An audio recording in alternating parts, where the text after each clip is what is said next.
भारत की शान और प्यार की मिसाल माने जाने वाला ताजमहल ना कि भारत में ही बल्कि पूरे विश्व में अपनी अलग पहचान बना चुका है।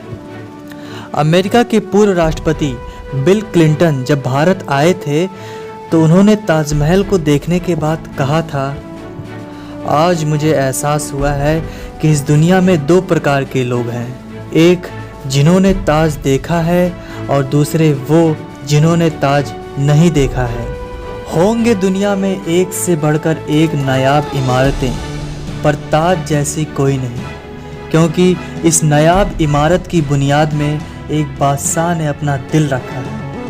हालांकि दोस्तों, अपनी सुंदरता के लिए पहचाने जाने वाला यह इमारत हजारों लोगों की कड़ी मेहनत का नतीजा है। इस वीडियो में मैं आपको ताजमहल का इतिहास बताने जा रहा हूं और उससे जुड़े कुछ रोचक तथ्य।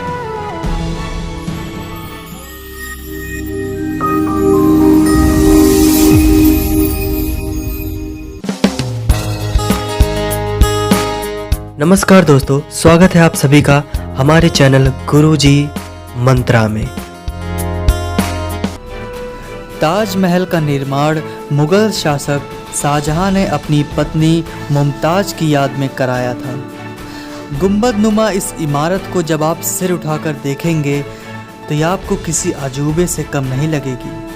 आप जैसे जैसे इससे दूर जाते हैं ये आपको अपनी ओर आकर्षित करता रहता है। यही कारण है कि इस इमारत को दुनिया के 7 अजूबों में शुमार किया गया है। भव्यता के कारण 1983 में ताजमहल यूनेस्को विश्व धरोहर स्थल बना।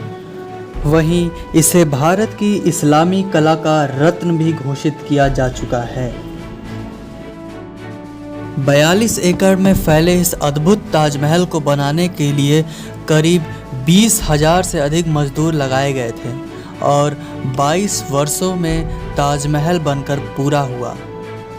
कई चरणों में इसका काम पूरा किया गया। सिर्फ गुम्बद बनाने में ही 15 वर्ष लग गए थे। शेष 7 वर्षों में बाकी काम पूरा किया गया। इस दौरान 1000 हाथियों से काम लिया गया था, जो संगमरमर के पत्थरों को एक जगह से दूसरी जगह ले जाने का काम करते थे। ताजमहल को बनाने के लिए विदेशों से कुशल कारीगरों को बुलाया गया था। उनमें से 37 दक्ष कारीगर इकट्ठा किए गए, जिनकी देखरेख में करीब 20,000 मजदूरों ने काम किया। शिल्पकार उस्ताद अहमद लाहौरी इसके निर्माण कार्य के प्रमुख थे। लाहौरी पार्शियन थे और उन्हें ईरान से बुलाया गया था। इसके अलावा पत्थर पर डिज़ाइन तराशने के लिए मध्य एशिया से कारीगर बुलाए गए। ताजमहल फारसी, तुर्क, भारतीय और इस्लामी वास्तुकला का प्रतीक है। इसके निर्माण में 28 किस्म के पत्थरों का प्रयोग किया गया था। ये पत्थर बगदाद, अफ़गानिस्तान, तिब्बत, मिस्र, रूस, ईरान आदि कई देशों के अलावा राजस्थान से भी मंगाए गए थे। इन पत्थरों का ही कमाल है कि ताजमहल सुबह गुलाबी, दिन में सफ़ेद और पूर्णिमा की रात को सुनहरा नज़र आता है। आप जानकर हैरान होंगे कि ताजमहल की इमारत लकड़ी के नींव पर बनाई गई है।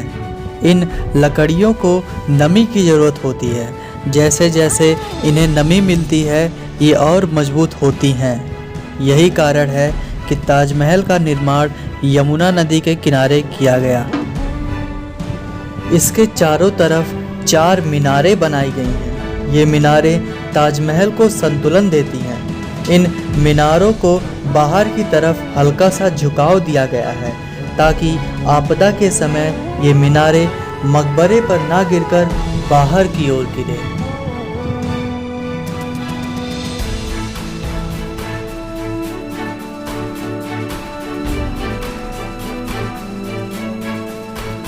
हिंदू समुदाय के लोगों का दावा है कि ताजमहल वास्तव में शिव मंदिर है। इसका नाम तेजो महालय है। उनका तथ्य है कि शाहजहां की बेगम का नाम मुमताज़ था और मुमताज़ की स्पेलिंग में आखिर में Z आता है, जबकि ताजमहल में J। इसके अलावा यदि इसमें मुम शब्द को लगा रहने देते तो भी कुछ नहीं बिगड़ता, फिर मुम शब्द को क्यों हटाया गया? इसके अलावा महल मुस्लिम शब्द नहीं है। किसी भी मुस्लिम देश में ऐसी इमारत नहीं है जिसके नाम में महल का प्रयोग किया गया हो। PN ओके की पुस्तक Taj Mahal is a Hindu temple में ऐसी तमाम दलीलें देखी जा सकती हैं जो कि इस इमारत को शिव मंदिर साबित करती हैं। ताजमहल के सभी फव्वारे एक साथ काम करते हैं। इनके नीचे एक टैंक लगा है। टैंक में पानी भरने के बाद दबाव बढ़ने पर ये फव्वारे एक साथ पानी छोड़ते हैं। आपको यह भी जानकर हैरानी होगी कि ताजमहल कुतुब मीनार से भी 5 फुट ऊंचा है।